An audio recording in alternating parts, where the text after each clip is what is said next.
Let's talk about this Halloween party to start. You're gearing up for your second annual Halloween party. You're going to have it here at Fahrenheit, which has the best view in all of Charlotte. But just tell me, what can folks expect that are going to buy tickets? Yeah, so it's a costume party, 21 and up. It's going to be an amazing event. It was an amazing event in Baltimore.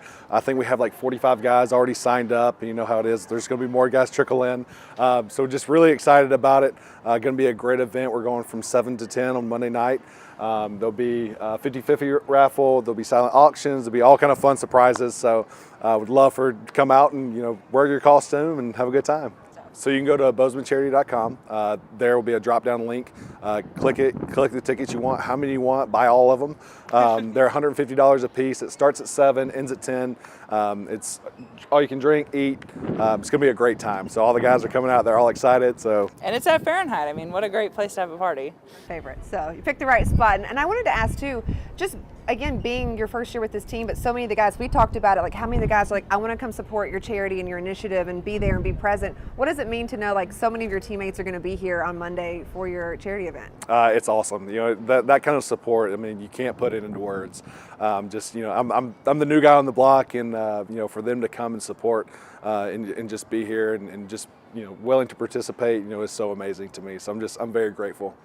Speaking of costumes, can I find out ahead of time what are the Bozemans going to be this year? It's a surprise. Yep. We've kept it a surprise every year, but you should come and then you'll find out. Then I'll know. Yeah. Right. Last year, you guys, was it Flintstones? Is that what I saw? Flintstones, yes. We had a full Flintstone car and everything. It was great. It was so much fun. Love it. And you signed a one-year deal to come here to Carolina, but you immediately embraced the community. You jumped into giving back and just getting to know the fans in the city. Why did you want to jump in as quickly as you did and just make your impact? Yeah, we've been given such a big platform, and we want to use it to the best of our ability. This has always been something we've been really passionate about, and giving back to our communities in any way we can. So that's just what we're trying to do here, and we hope to stay here for a long time. But just getting our roots in the ground and just continue to grow. And this city has embraced us, and we're just so thankful for everyone that has been a part of this. And it's been a great journey so far. Yeah. And what about you? What's the community meant to you, and what's it been like? I know you're always interacting with fans on social media, or look at training camp. You were coming over to sign autographs, and people were asking where Nikki was. Yes. So I know Yes. the fans like adore you as well. So No, it's been fun. I feel like that's such a fun way to interact with fans, and it's a great way for us to learn a new city too. We were like, hey, where do we go to eat? Where do we go and stay? And there has been so many things and places we've explored, like Salisbury and stuff, just from the people on Twitter that have been like, hey, you got to try this or try this restaurant. So it's been really fun that way, and it's a great way to interact with people. There's been so many people that I've met on Twitter that now I'm good friends with, or I've met in the stands, and it's just a great way. I think it's always great to when you integrate any kind of fan base with players, because they don't always get to see behind the scenes, good and bad, So luckily, I've been sharing mostly good, but the behind the scenes part of it, I think it's important. absolutely. Is there a moment with a fan that sticks out to you so far in your first year here? Oh man, not really just right off the bat, but just how much they've embraced us. Our program here, our Sink Snack program, took about 2 years to launch in Baltimore, and it took us 3 months to launch here. So that just speaks volumes to the fans and this community, and how much they've embraced us and just helped us along to get the partnerships that we need to, and the relationships that really help us grow and do the things we're able to. So I think just as a whole, the fans have been amazing. And I think having that interaction, I vividly remember Riley, and she, comes to the games and brings bracelets, and you'll see them in the stands with all the fat heads. And so it's just such a cool way to interact, but then get to know someone, because now we became friends and they come to all our Sink Snack packaging events. So it's cool the way that social media works for positive. There's so much social media for negative, but trying to use it as a positive and using it as a tool to kind of really just get to know people and get to experience more of Charlotte. Yeah. Speaking of Riley, did she come volunteer? Yes, the other day? always. Yeah, Every she's event. the best, right? She's the best. Her and her dad, I'm like, you guys are the MVPs. They're They are. great. And now she's I think knows everybody. Yep. Right? We all have a Yep.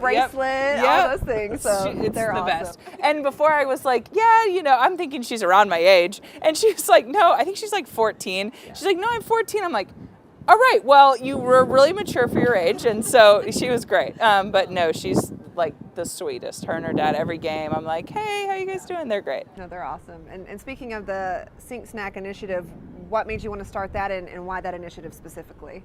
Yeah, so we originally started in Baltimore, and we were doing, so we did a cross-country trip where we spoke to at-risk kids about anti-bullying. We went from Maryland down to Georgia, Alabama, across the southern states, out to California. On our way back, we got shut down by COVID.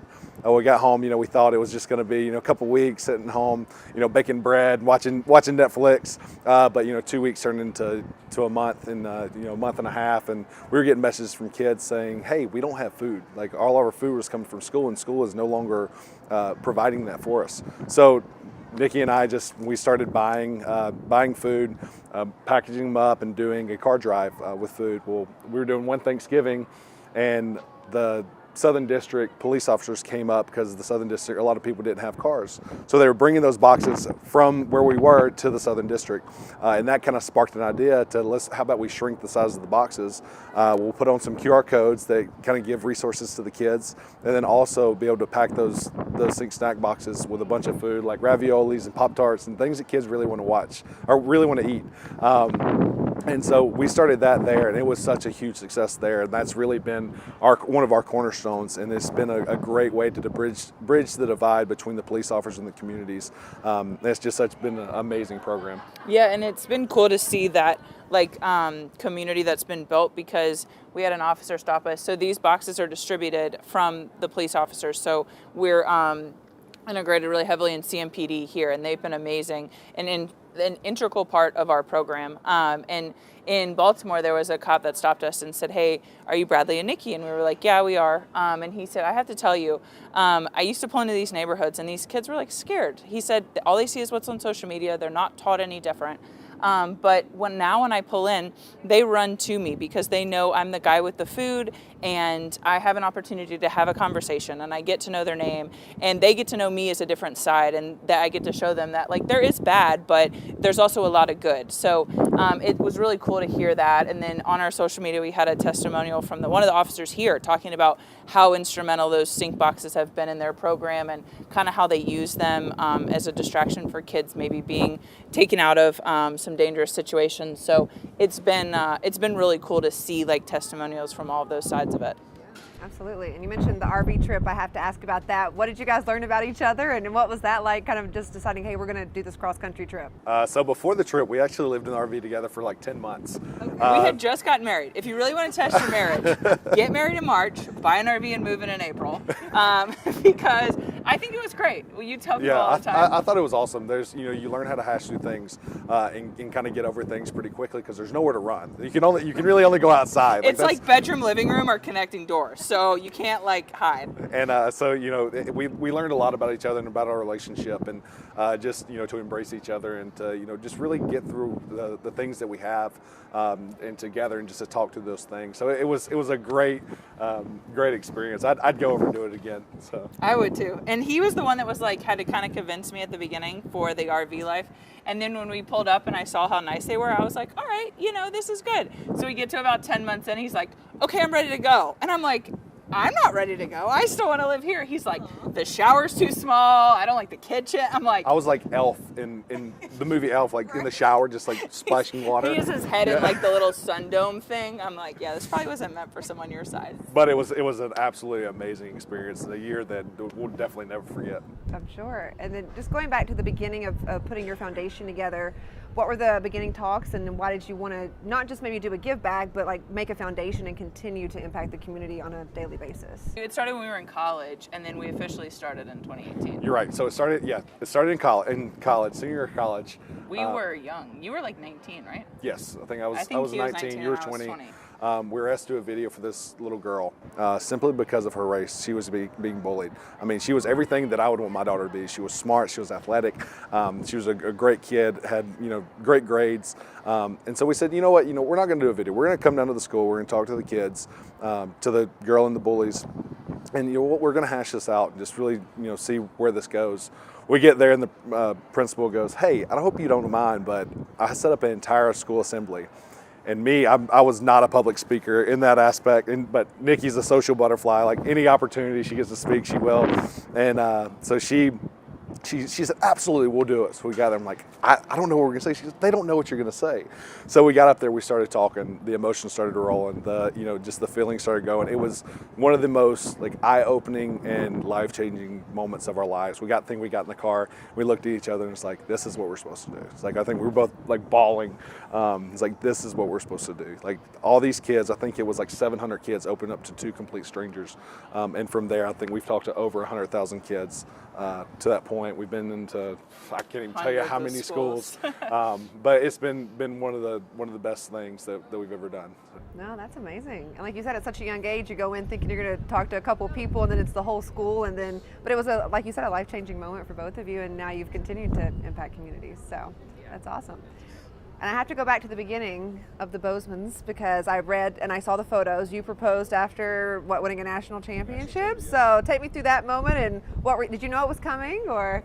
Yes and no. Well, I didn't know it was coming. So there's actually 2 funny stories. So the first story, so we're getting our butts kicked at halftime. How much were we down? It was 21-3 or something. You're probably not going to win. So I look over and my mom is white in the face. And if you know my mom, she's football's fine, but she's not going to be a heavy cheerer type of person. So I look over, I'm like, why is she looking like she's about to pass out? I'm like, are you okay? She's like, yeah, I need to go get a drink. And I'm like, okay. So she comes back with this huge soda and she's just drinking the soda, not talking to anyone. And I'm like, this is weird. So anyway, we end up winning the way we did, which was so on that second down, it was 2nd and 26. I'll never forget. And Tua threw that. Who did he throw it to? I think he plays on the Eagles. Anyway, so he threw it, touchdown, and we won the game. So that was such a crazy ending that obviously wasn't prepared. And then, so usually if you win, you jump on the field, you take cute pictures, that's what we're all prepared for. The important stuff. No, just kidding. And so, but the president was there. So Trump came to the game. And so Secret Service was along the edge. And so the lady looks at me and the Secret Service lady goes, if you jump, I'm going to tase you. And I literally look at him and I go, should I call her bluff or should I not? So I go to jump and she clicks the taser. It's buzzing. She's like, please don't jump. And I'm literally okay, guess I'm not jumping. And he's panicked because he's this is what we were supposed to do.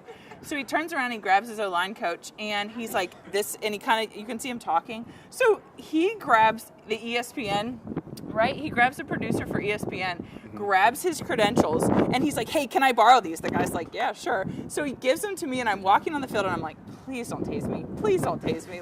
I promise he gave me these. And so anyway, got on the field, ended up proposing, and then it was great. But it was those whole backstories.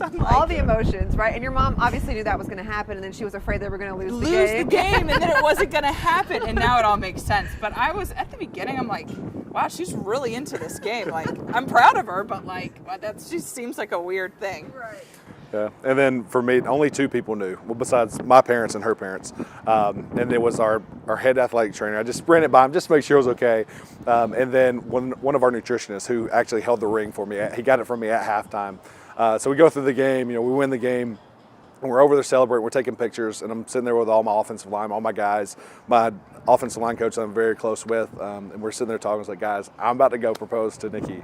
And they're like, no way. So they all run over, and just it goes from there. And, was just meanwhile, we were kind of mom and dad of the O-line group, so people would come over, we'd cook dinner, that kind of thing. So it was cool. There's pictures and all the guys are around us, cheering. So it was really cool and fun. But they all, you can see them huddle, and I'm like, oh, that's cute. They're doing one more huddle. And then you can see them all look at us and run over. And I'm still panicking, oh, what's going to happen? I'm going to get tased. So it still doesn't all cross my mind until I'm like, oh, now it makes Put it all sense. together. Yeah. Oh my gosh, I didn't expect that to be the whole backstory. So much an drama, but it was good. It was fun. It was It all amazing. worked out. We're married. We've been married for 3 years? Yes. 3 years? Yeah. So been together for close to 10. Yep. Yeah.